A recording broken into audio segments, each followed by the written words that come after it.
Olá pessoal, dando continuidade na parte de compostos importantes em matrizes alimentares. Hoje a gente vai falar sobre vitaminas. Mas antes de entrar nesse tema propriamente dito, eu quero falar algumas questões estruturais, porque a principal classificação das vitaminas entre hidrossolúveis e lipossolúveis é justamente relacionada à polaridade. Você já sabe disso, porque a polaridade é o que vai determinar a solubilidade de um composto. Então, gente, óbvio que isso daqui é matéria de química orgânica, é uma matéria toda extensa e complexa. Eu vou falar só dos principais pontos aqui, daquilo que é essencial para você compreender aquilo que a gente vai falar, tá? Na orgânica a gente costuma dizer o seguinte: não tem composto polar e apolar. Embora a gente use esses termos às vezes, normalmente não somos tão absolutistas assim, não somos tão radicais. A gente fala caráter predominantemente polar ou caráter predominantemente apolar. Por que que é assim? Por que que no resto da química, na química inorgânica, a gente fala polar, a gente crava essa informação, o apolar, né? E aqui a gente fala, predominantemente, tem uma razão para isso. Porque as moléculas de compostos orgânicos normalmente são maiores. Por serem maiores, a gente vai dizer que elas têm regiões que são polares e regiões que são apolares. Dependendo dessa somatória, daquilo que for mais importante, o composto vai ter um caráter predominantemente polar ou apolar. Beleza? Então aqui a gente coloca uma regra importante, que é o seguinte. Começando deste composto da direita. Um composto orgânico que só tenha carbono e hidrogênio, ele é denominado de hidrocarboneto. Tá? O nome já fala, né? Hidrogênio, carbono, hidrocarboneto. Isso é uma regra absoluta. Tá? Hidrocarbonetos são apolares. Aqui nem tem aquela história do predominante. Tá? Hidrocarbonetos são polares. Toda vez que você tiver uma cadeia carbônica, né, e aí sempre vai ter hidrogênio para tapar os buracos, né? O hidrogênio sempre está ali para completar as 4 ligações do carbono. Sempre, sempre, sempre será apolar. Vamos lembrar que sinônimo de apolar, a gente tem lipossolúvel, a gente tem hidrofóbico. Vamos lembrar desses termos? Apolar é aquele que não interage com a água, porque a água é polar.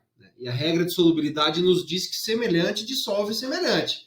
Se eles são apolares, por exemplo, hidrocarbonetos, ou também, por exemplo, os óleos, gorduras, graxas, né?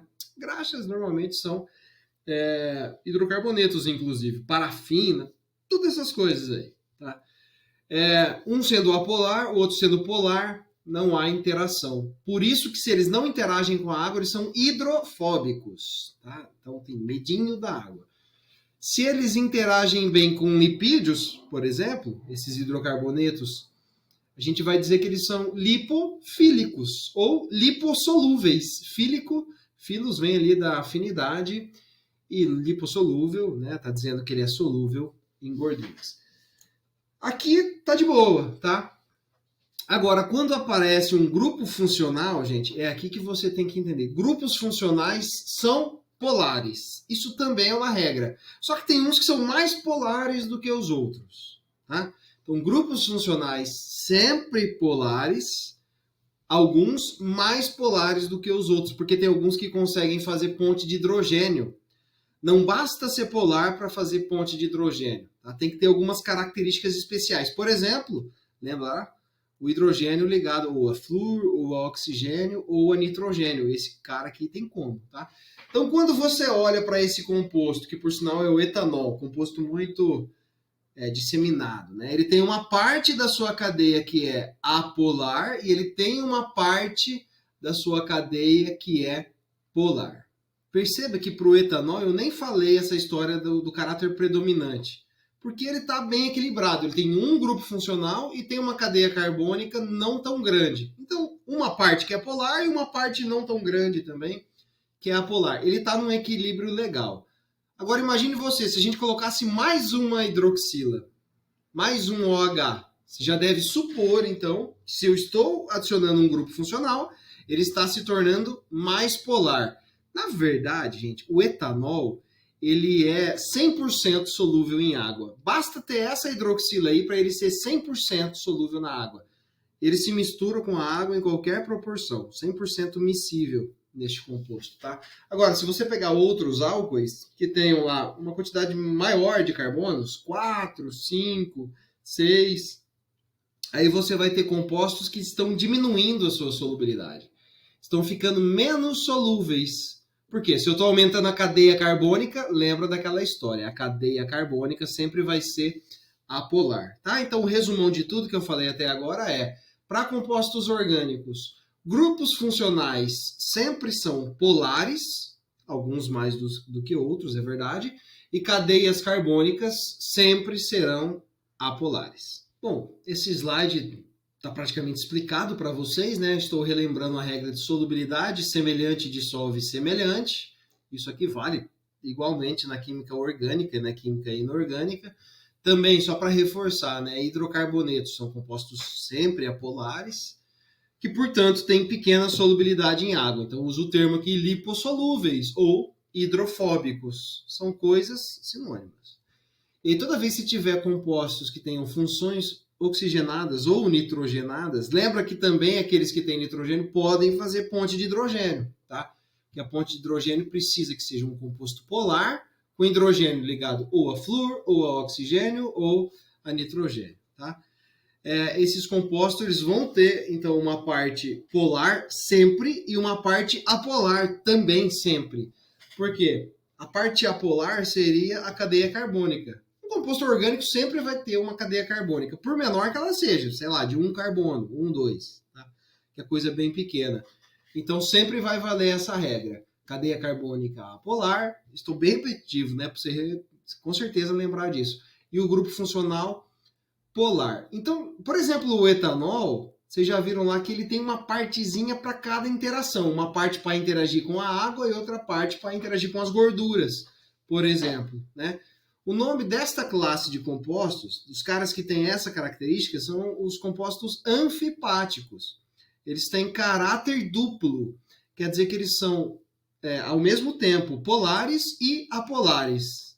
Como que isso é possível? Isso é possível porque em uma região da molécula, eles têm caráter polar. Em outra região da molécula, caráter apolar. Um exemplo muito clássico na química de composto anfipático: sabões, detergentes, é tudo a mesma categoria de compostos, tá? Eles têm uma cadeia carbônica enorme, ou seja, eles vão interagir bem com a gordura. Para isso que você usa sabão, né? Para limpar não só gordura, mas compostos apolares e também compostos polares, que não interagem bem com a cadeia carbônica, mas interagem bem com um grupo funcional, que, como sempre, é polar. Aquela previsão que eu já fazia lá atrás está mostrada aqui na forma de uma tabelinha. Se nós temos o etanol é um álcool de 2 átomos de carbono. Ele tem lá um grupo funcional. Aliás, todos os 5 compostos dessa tabela só tem um grupo funcional, que é igual, é uma hidroxila. São todos álcoois que tem lá uma hidroxila na ponta da cadeia, tá bom?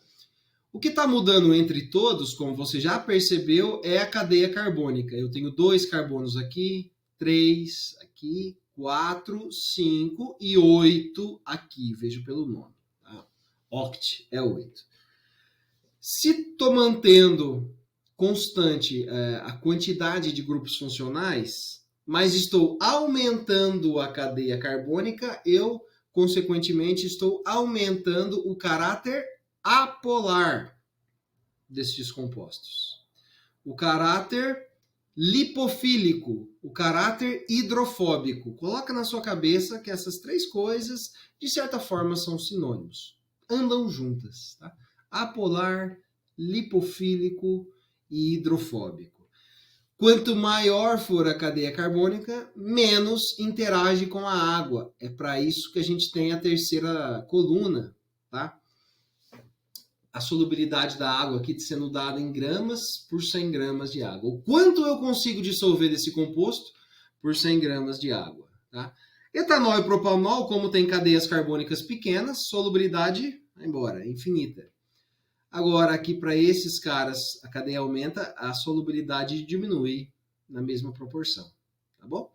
Então, óbvio, se você pegar um álcool com 15 carbonos, a solubilidade dele em água vai ser desprezível, praticamente não vai se solubilizar.